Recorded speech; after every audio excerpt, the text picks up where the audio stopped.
Hello, this is Les Brown, Mrs. Mamie Brown's baby boy. I hope you took some time to really go within because, see, no one knows you like you. You know what it is that you need to work on. I mean, one of my main issues that I had to dramatically change about myself was I had to develop courage. I used to go see people do things. I saw speakers on stage. My heart would say, I can do that. But I didn't have the courage to stand up for myself. For 14 years, I procrastinated. For 14 years, I kept myself as a spectator sitting on the sidelines. And then I saw a speaker, and he was so boring, the room was as quiet as a graveyard between funerals. And I said, whoa, if he can do it, I know I can do it. And because I saw what he did, and his brother-in-law was sitting next to me, and he said, you ought to be that boring and earn the kind of money he earned. I said, how much did they pay him? He said, $5,000. I said, $5,000? He's only been talking for about 45 minutes or an hour. He says, that's how much they make. Now, I wasn't earning $5,000 a month. I said, wait a minute. If he can do that, I know I can do that. Have you ever done that before? He gave me courage. And so at that moment, now that was a decision. I didn't have to have his example of somebody that was less talented than I was to give me the courage. I should have had the courage to stand up myself, to believe in my own stuff. But the truth of the matter is, I didn't. And I can't unscramble those eggs. I cannot pull those years back. I cannot recapture those 14 years. Maybe, that's my favorite book says, forgetting those things which are behind, reaching forth unto those things which are before, and press toward the call of your higher calling. Press toward that mark of your higher calling. And that's what I do. That's what I do every day. I have to continue to work up the courage. I remember going in to do a presentation before a group of educators. I was the only one there without a college degree. And I had to talk to myself. I went into the bathroom and I said, Les Brown, let me tell you something. What do you care about the fact they have MBAs and PhDs? That only means pile high and deep to you, and not any disrespect for credentials. They're very important. But I had to get myself together. Hey, look here, you can't go in there worrying about what they have. Just bring what you have. You got 7 children you got to take care of. You got a mother you have to take care of. And you have something to say. You have some talent. You have some abilities. You've got to believe in yourself. You got to stand up. You can't punk out now. You can't fold now. See, sometimes you have to talk to yourself. It might be the most intelligent conversation you will ever have, talking to yourself. So that radical change, it doesn't happen overnight. You can make the decision, but you've got to stay on top of yourself every day to come from and live your life from a place of power, courage, and faith, as opposed to being a volunteer victim, as most people are. Volunteer victims. Here's something else. Get an accountability partner.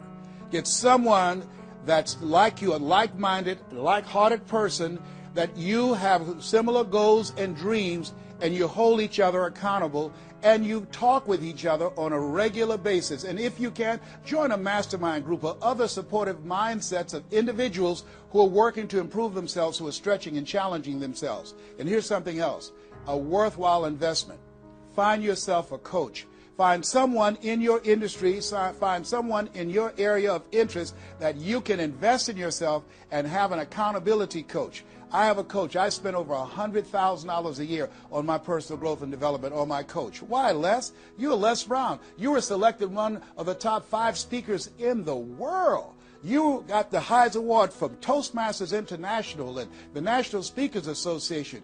You're one of the highest paid speakers in the world. Why would you need a coach?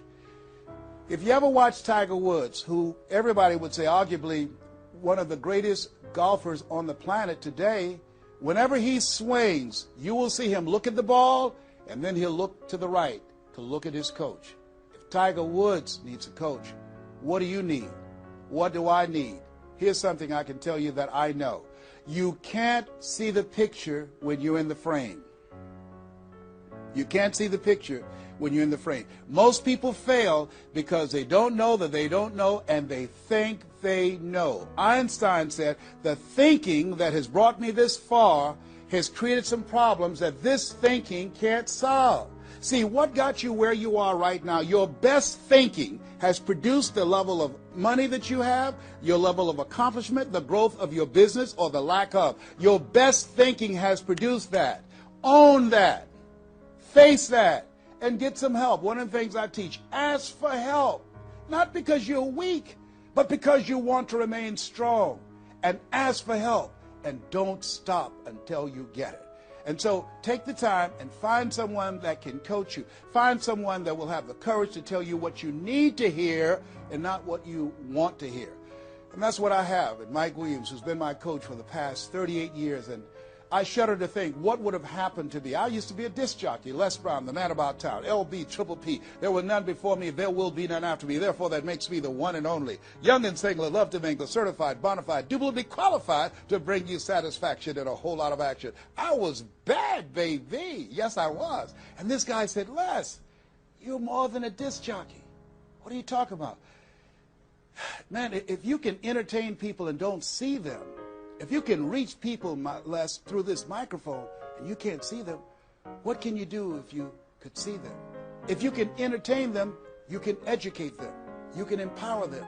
If you can be Les Brown, the man about town, and you can swim to the bottom of the deepest ocean or climb to the mountain, the top of the highest mountain, no matter where you go, they'll be talking about me, LB, Triple P. If you can come up with all of that kind of gobbly-gob garbage, what could you do if you sat down and you started thinking and doing editorials about things that's maintaining our detriment? What could you do to inspire people to register to vote? What could you do to begin to impact public policy? You got to get a larger vision of yourself. I said, Mike, I never thought about myself in that way. See, has anybody ever seen something for you that you didn't see it for yourself? I didn't see that for myself. Maybe that's why my favorite book says, eye has not seen, ear has not heard, nor has entered the heart of mankind what God has in store for you. Because of what he saw in me, he inspired me. He gave me a vision of myself beyond my circumstances, beyond my mental conditioning, and beyond the job where I was, because I thought I was just a disc jockey. I love that. I'm master of microphone. You drop me in any city, I can master a microphone. I can turn a city upside down with a microphone. But I had more in me than I was expressing, and I did not know it. And because of his encouragement, I became a community activist. Because of his encouragement, I started doing a talk show called Voice of the People. Because of his encouragement, when I got out of radio, I ran for the Ohio legislature, and I was elected. And because of his encouragement, I passed 14 bills my first term. Because of his encouragement, I was elected 3 times and became the chairman of the Human Resource Committee. Because of his encouragement, I became a public speaker. Because of his encouragement, I became an author. Because of his encouragement, I did a show for King World called The Les Brown Show, and they paid me $5 million, $2 million not to speak. Because of his encouragement, I produced specials for PBS, public television. They said, you couldn't do that. You don't have a college education. It's educational television. Because of his encouragement, I did so many things I had absolutely no idea that I could do. I encourage you to live full and to die empty. There's more in you right now than just working on a job where they pay you just enough to keep you from quitting and you work just hard enough to keep from getting fired. And when you make the decision and identify that key area of your life that you need to make a radical change, things will begin to open up for you. Now, here's the other thing that's very important. Once you identify your goal, I want you to get, if possible, a visual picture of your goal. My major goal was to buy my mother a home. I got the picture of the home with a 12-foot swimming pool and a basketball court on a golf course. I bought that home for my mother. It cost just over $400,000, 10,000 square feet. I had a picture long before I had the money and the down payment to get it. My goal was to be known nationally and internationally as a speaker. I had that goal. I had a card that I had on one side, asking you shall be given, seeking you shall find, knocking you shall be opened. On the other side I had, I'm the world's #1 orator. I produced that result in my life. I had a goal of becoming a talk show host. I used to watch Phil Donahue, and I put my picture on the screen of the television. As I listened to the program, I visualized myself there, and I was called by King World Production, and I had my own talk show. Well, it was the highest rated, fastest canceled talk show in the history of television. Well, at least I had one. It's called life. Now, here's something else. You will fail your way to success. Trust me on that. You can have a lot of failures, a lot of disappointments, but you will fail your way to success. Goethe says that which does not kill you will make you stronger. See, 85% of people allow their fear of failure to outweigh their desire to succeed. That's why you have to be of good courage. You have to have courage. When life knocks you down, I have a saying, try and land on your back, because if you can look up, you can get up. So once you look at and decide the goal that you want to put some things, put a treasure board or a goal board and have pictures of the goal that you want to achieve so you can see it every day when you get up in the morning and the last thing at night. You're programming your subconscious mind where 9 out of 10 decisions that you make comes from there. Here's something else. Not only do you want a physical picture that you can see every day to remind you to keep you on course, but the other thing that's very important in achieving your goals, writing your goals down in detail and having 7 action steps that you take every day. Now, Robert Schuller said, by the yard it's hard, but inch by inch, anything is a cinch. You want to think about what are the things I need to do every day. Break it down into increments. You have your 30-day goals, and you have your 3-month goals, and your 6-month goals, and your 1-year goals, all right? You want to break it down in increments. What do you need to do starting today? Don't squander any time. There goes a second. There goes another second. There goes another second. And all the power in the world can't bring it back. So what are 7 things that you can do starting today? And then once you do those 7 things, then you work on all the other stuff. But what are the 7 most important steps that you can take that can move you in the direction of your goal? And when I decided to become a speaker, I started memorizing quotes every day. That was one of the goals I had, to memorize quotes. I have probably over 400 to 500 quotes and statistics in my head in all kind of areas. I've spoken at the National Convention for the real estate conventions, RE/MAX. I've spoken for doctors and lawyers. I trained over 5,000 doctors last year, teaching doctors how to communicate with their patients to increase their taking of their hypertension medication, to increase their compliance from 30%. I was paid $640,000 in 1 month, Monday through Thursday, 30 minutes a day. A lot of people work a whole year and don't do that. I don't tell you that to impress you, but to impress upon you. You've got greatness in you. You can do more than you can ever begin to imagine. I had no idea this Les Brown UC existed. I had no idea. And the reason that you're watching me now is because you know in your heart of hearts that you can do what I've done and even more. And so as you begin to think about that, think about writing your goals down, listening to motivational messages, changing your relationships, upgrading your relationships, thinking about 7 things you need to do every day, some radical change you need to make in you. There's an old African proverb that says, if there's no enemy within, the enemy outside can do us no harm. Here's something else that's very, very important. As we talked about having a personal coach, the next thing that's important about reaching your goals is this. What is it as you look in your past that's affecting you right now? I saw a movie called Magnolia, a powerful line in that movie. And the movie said, we might be through with our past, but our past is not through with us. Whoa. Let me share something with you I realized about myself. The reason that I procrastinated for 14 years was because when I was in the 5th grade and Mrs. Mary Ford Williams said to Mrs. Crompton, he doesn't belong here. He is slow. He's not like his brother. And they put me back from the 5th grade to the 4th grade. That affected me. I didn't even realize it. They say sticks and stones will break your bones, but words will never hurt you. Yes, they will. But they can also free you up. Because I'll never forget when I met Mr. Washington. It was my junior year in high school. I had been in special education from the 4th grade all the way up to my junior year in high school. My twin brother always made the honor roll. And he said, young man, work this problem out for me. He was a new instructor. I said, sir, I can't do that. He said, why not? I said, I'm not one of your students. He said, look at me. Yes, sir. Work the problem out anyhow. I can't do what you asked me to do, sir. Why? Sir, because I'm educable, mentally retarded. And the students erupted in laughter. They said, hey, he's DT. He said, what's that? He's the dumb twin. He's not Wesley. That's Leslie. And he came from behind his desk and he said, don't ever say that again. Someone's opinion of you does not have to become your reality.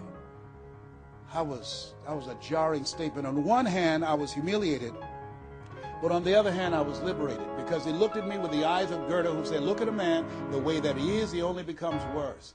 look at him as if he were what he could be, then he becomes what he should be. And here's what I learned from that experience. I want you to visualize yourself already there. Whatever goal, whatever dream that you have, see the picture complete. See yourself there. Why? We have something at the base of our brains called the reticular activating system. See, you have genius within you, and to prove it, let me give you an example. The other night, I said, I've got to get up tomorrow morning at 7 o'clock. I was at a hotel. I called downstairs and told them to call me at 7 o'clock. The hotel neglected to do it, but I woke up at 7 o'clock on the nose. Have you ever done that before? How did you know when to get up? Hey, that subconscious mind. Everything we need, the answers are already there. Have you ever seen somebody and said, you know what, I remember your face, but I don't exactly know where. And then later on you say, hey, I know where I saw you, and it came. What happened? The conscious mind sent that thought to the subconscious mind, and it pulled that information up and gave it to you. Now, when you begin to hold the vision of what it is you want to achieve, you stimulate what is called the reticular activating system. It's a network like group of cells at the base of your brain. Let me share with you how it works.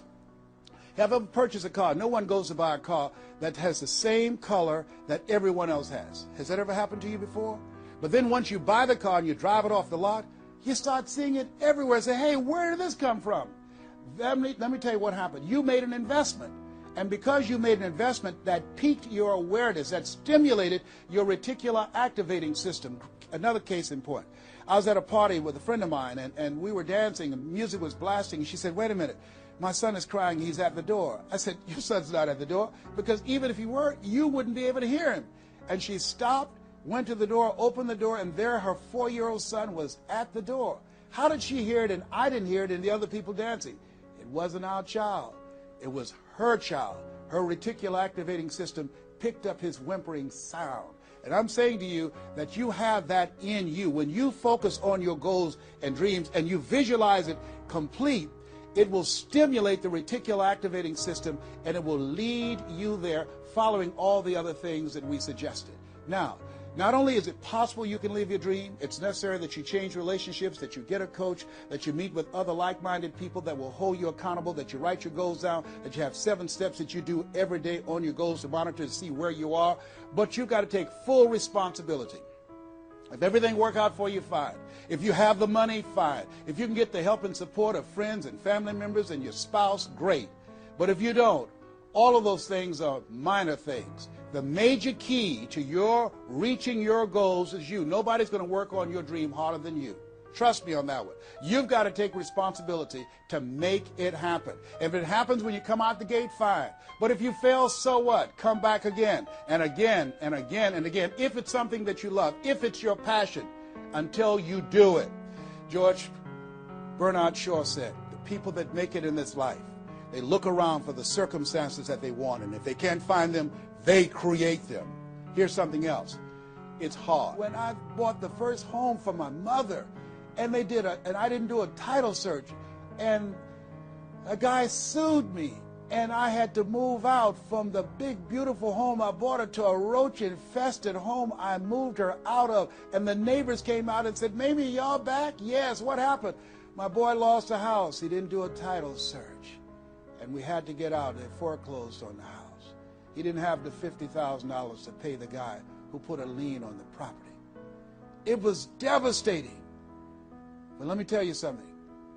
It was worth it, because I came back. 90 days later, I got a bigger and better house. 90 days later, I stayed focused on the goal. And that's the thing that you want to do. Stay focused on your goal. Keep the main thing the main thing. You're going to have distractions. That's a part of the process. It's not there to stop you. It's only there to challenge you. You want to grow through it. You know, I think it was Robert Schuller who said, tough times never last, but tough people do. Keep the main thing the main thing. You're going through hell? Don't stop. Keep moving. Keep on moving. Don't stop to talk about it. Keep moving. That's the name of the game. Keep on swinging. One of my favorite movies is Cool Hand Luke. And Paul Newman. I don't know if you've ever seen the movie, but there's a scene where Cool Hand Luke is fighting a guy, big dude, just kept knocking him down. Bam! That kept on knocking him down. Cool Hand would get up, he'd knock him down. Bam! And pretty soon the guys are feeling sorry, say, stay down, Cool Hand, stay down. Cool Hand Luke would get back up again. God knock him down. Bam! The guy say, stay down, man, stay down. Cool Hand would get back up again. The guy knock him down. Bam! And after a while, the guy got tired of knocking Cool Hand down. And Cool Hand stood up. Everybody had walked away, and he was still swinging in the wind. Swinging. Nobody was there but him. That's who I am. Cool Hand Luke. That's who you want to be. Cool Hand Luke. You keep on swinging, and the universe will yield to you. It will dispatch angels to come rescue you and say, back off. Give him what he wants. Give her what she wants. Let's go find a wimp today. That's the way life is. It's hard, but it's worth it. What will make it worth it for you? Nietzsche said, if you know the why for living, you can endure almost anyhow. I want you to take the time and write down 12 reasons on why you won't fail. Because when the tough times come, and they're going to come, when life hits you on the blind side, and that's going to happen, your children start going crazy, or someone you thought you'd be married to for the rest of your life, like I went through, and they decide they want a divorce, called life.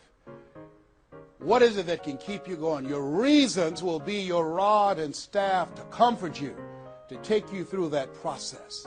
I can tell you it's possible. You can live your dreams. It's necessary that you surround yourself with people you can learn from and grow from, that you write your goals down, you work on them every day, that you have a made-up mind. I am going to make it. It's necessary that you constantly work on yourself, reading positive material, listening to positive material, going to seminars and workshops, investing in yourself, getting a coach. And it's you. You've got to take personal responsibility to make it happen. Don't see yourself as a victim. And it's hard. It's hard. Changing your life is hard. Getting up, working when you're in pain is hard. It's hard. It's hard. Working when you are trying to make something happen for you and the family, and you go home and you're facing a living hell where you need to refuel and replenish yourself mentally and emotionally and spiritually, and you got a battle in your home base. It's hard to keep your spirit up. It's hard. And people don't see the vision. They don't believe in you. They say, oh, you can count on me, and they're not there. They just lied. They're only there when they need you. It's hard. I can tell you, it's worth it. The sacrifice that you have to make, I can tell you from my experience, it's worth it. So take the time to write down, what are those 12 reasons of why you won't give up? What is it that will make it worth it for you? And once you find that, you will create some momentum in your life, and then it's done. It's done. Stick a fork in it. It's done. Here's something I want you to keep in mind. Life is a fight for territory. It's a fight for territory. And once you stop fighting for what you want, what you don't want will automatically take over. I want you to read that. I want you to memorize that. I want you to put it someplace where you can see it. I want you to keep that in mind. Life is a fight for territory. And once you stop fighting for what you want, what you don't want will automatically take over. Once you stop fighting for financial freedom, I am cancer-free, I'm debt-free, and I'm drama-free. I have the faith to call forth those things that be not as though they were. I'm fighting for my peace of mind. I'm fighting for my freedom. I'm fighting for my children's children's children. I'm fighting to create a brighter tomorrow. I'm fighting to make a difference in life. I'm fighting to make my print, to leave my mark. I refuse to die and unlive life. And that's what you are doing right now. You're saying to yourself, I refuse to die and unlive life. I want my life to count. I want my life to mean something. I want not to be a burden to anybody. I want to control my own future, to write my own check, to control my own destiny, to do what I want to do when I want to do it, not to answer to anyone else but myself. You have it like that. The only reason you're watching me is because we're cut from the same cloth. We're branches of the same tree. The only reason you take the time to invest in your time, your money, and your energy, just stay here and focus right now. Because you feel me in your heart. Where your heart is, there your treasure is also. As a man thinketh in his heart, so is he. And I say to you, keep in mind what I said. Life is a fight for territory. Once you stop fighting for what you want, what you don't want will automatically take over. Jim Rohn said something I love. He said, when the end comes for you, let it find you conquering a new mountain not sliding down an old one. No. Life is too short and unpredictable, as Helen Keller would say. Eat the dessert first. Don't let it find you sliding down the same mountain. I don't know what your goals are. I don't know what your dreams are. Here's what I know about you. You have greatness within you. Here's what I know about you, and I don't even know you, but based upon my own experience, you were chosen on purpose for a purpose. 1 out of 400 million sperm. You have greatness within you, but greatness is a choice. It's not your destiny. It's a choice that you have to make every day. Choose ye this day whom ye shall serve. The mediocre part of yourself or the greatness that you were chosen for. This has been Mrs. Mamie Brown's Baby Boy. I hope you've gotten some value out of this. It's been a plum-pleasing pleasure as well as a privilege. God bless you. God bless your dream. God bless the greatness that is in you. The world needs you, and we need you now. And so it is.